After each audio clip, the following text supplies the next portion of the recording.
হযরত ইব্রাহিম আলাইহিস সালাম আল্লাহ তাআলাকে বললেন, হে আমার রব, তুমি আমাকে দেখাও কিভাবে তুমি মৃত ব্যক্তিকে জীবিত করো। তখন আল্লাহ তাআলা ইব্রাহিম আলাইহিস সালামকে বললেন, আমি যে মৃতকে জীবিত করতে পারি তুমি সেটা বিশ্বাস করো না? তখন ইব্রাহিম আলাইহিস সালাম বললেন, হ্যাঁ আল্লাহ, আমি অবশ্যই বিশ্বাস করি, তবে যদি দেখতে পারতাম তাহলে আমার কলিজা ঠান্ডা হয়ে যেত।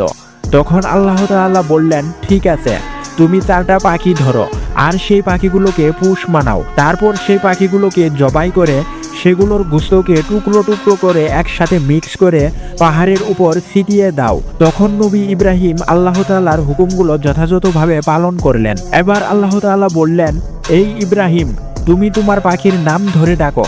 তখন ইব্রাহিম আলাইহিস সালাম তার পাখির নাম ধরে ডাক দিলেন। সাথে সাথে সেই পাখির টুকরো টুকরো গোশত একটার সাথে আরেকটা জোড়া লেগে পাখিগুলো জীবিত হয়ে ইব্রাহিম আলাইহিস সালামের কাছে চলে আসলো। সুবহানাল্লাহ।